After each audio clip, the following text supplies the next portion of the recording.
मेरा एक दोस्त हमेशा कहता है, जिसको जितना वक्त मिले उसमें खुशी मना लो। सारे दोस्त इकट्ठा मिल जाए ये ज़रूरी नहीं। क्या कुछ दिखाई नहीं दे रहा है? तो देख लो ये रीकैप और फिर शुरू करते हैं।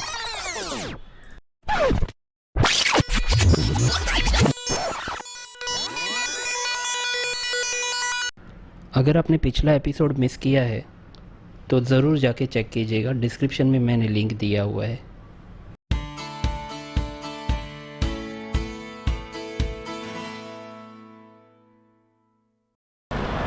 ब्रेक के बाद आप सभी का स्वागत है मेरे इस मुंबई से केदारनाथ के सफ़र में। चलिए फिर इस कहानी को आगे बढ़ाते हैं। तो मेरे इस सफ़र का आज था 7वां दिन और आज है मंडे 26 अक्टूबर 2020। 6 महीने लॉकडाउन के दौरान घर पे बैठ के मैंने भी डिसाइड कर लिया था कि मुझे ऐसे किसी बाइक राइड पे जाना है। अभी मैं था करीबन छत्तरगढ़ के पास और मेरी अगली मंजिल थी गरसाना।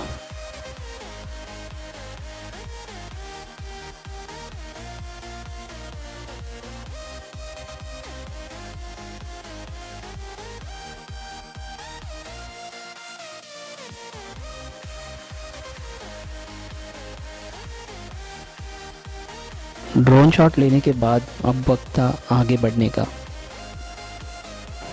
मंडे, हफ्ते का सबसे बिजी दिन। बॉस को रिपोर्टिंग, ईमेल के रिस्पांस, डेडलाइन और मीटिंग्स। और आजकल तो नया शुरू हो गया है, कॉन्फ्रेंस कॉल। इन सब से दूर जाके मंडे के दिन ट्रैवल करने का मज़ा ही कुछ अलग है। जब पूरी दुनिया कोशिश करती है कि ऑफिस कैसे टाइम पे पहुंचना है मंडे के दिन, तब आप ट्रैवलिंग करते होते हो। यहाँ पे करीबन 1 घंटा बिताने के बाद और थोड़ा सा रेस्ट करने के बाद यहाँ से मेरी अगली मंजिल की ओर मैंने बढ़ना शुरू कर दिया। ये मेरी लाइफ में पहली बार ही था कि गुजरात से आगे मैं बाइक से किसी जगह पे जा रहा था। सफ़र में चलने वाले तो बहुत मिल जाएंगे, लेकिन मैं इन सड़कों पे दौड़ना चाहता हूँ। और ये तो मेरे सफ़र की सिर्फ शुरुआत ही है। भीड़ भाड़ से अलग और खामोशी के नज़दीक हूँ मैं, यहीं पर ठीक हूँ मैं। मेरा एक दोस्त हमेशा कहता है, जिसको जितना वक्त मिले उसमें खुशी मना लो। सारे दोस्त इकट्ठा मिल जाए ये ज़रूरी नहीं। ट्रैवलिंग का भी कुछ ऐसा ही है, जब टाइम मिले तब निकल लो। जहाँ से मैंने स्टार्ट किया वहाँ से अनूपगढ़ कम से कम 70 किलोमीटर दिखा रहा था।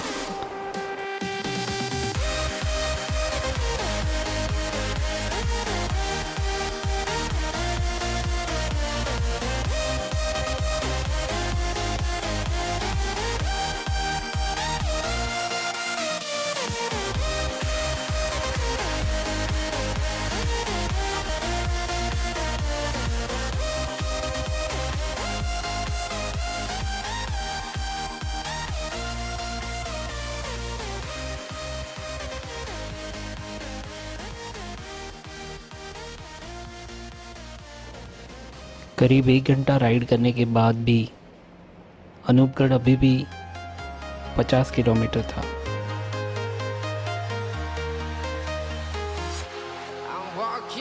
और रास्ता बोले तो एकदम मक्खन था।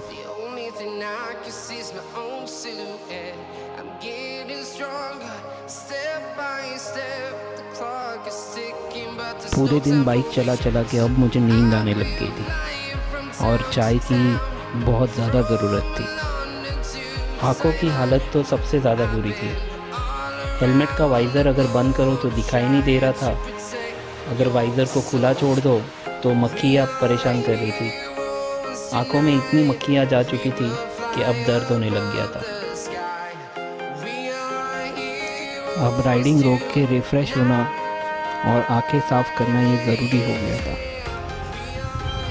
वैसे तो बीकानेर से अनूपगढ़ का डिस्टेंस 150 किलोमीटर ही था, जो राइड करने के लिए बिल्कुल भी ज़्यादा नहीं था। लेकिन रास्ते इतने ज़्यादा ख़राब थे कि करीबन 10 घंटे लग गए मुझे अनूपगढ़ में पहुंचने तक।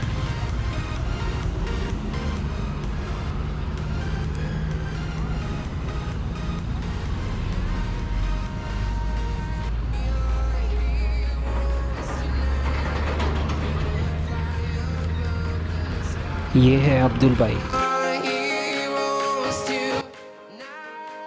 हेलो, नमस्ते।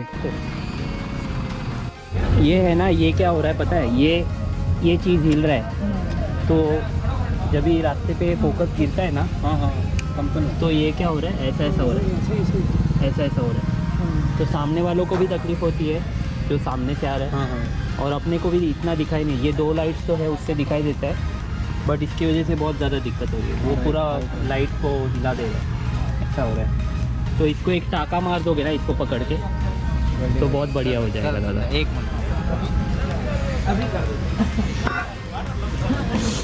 विकास भाई ने यहाँ पे टाका लगा दिया, तो ये वेल्ड कर दिया है पूरा, अब हिलेगा नहीं।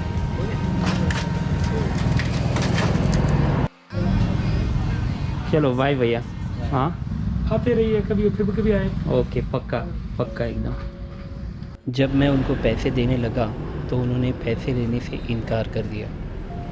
इंसानियत शायद ऐसे ही लोगों की वजह से ज़िंदा है। उनको चिंता पैसे की नहीं थी, चिंता इस बात की थी चलो बाय। कि इतना लंबा सफ़र और मैं अकेला। सबसे ज़्यादा चिंता उनको मेरी ही थी। विकास भाई से थोड़ी हाँ। बात नहीं हो पाई क्योंकि वो काम में बहुत ज़्यादा बिजी थे, लेकिन अब्दुल भाई से मेरी बहुत ज़्यादा बात हुई। करीबन 1 घंटे तक हम बात।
तो फाइनली बहुत बार्गेन करने के बाद मुझे ये रूम मिला है।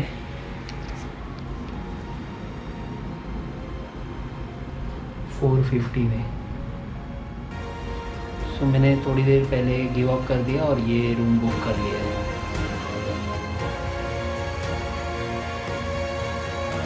कहानी अभी भी बाकी है। लैला मजनू, दुनिया की एक अमर प्रेम कथा।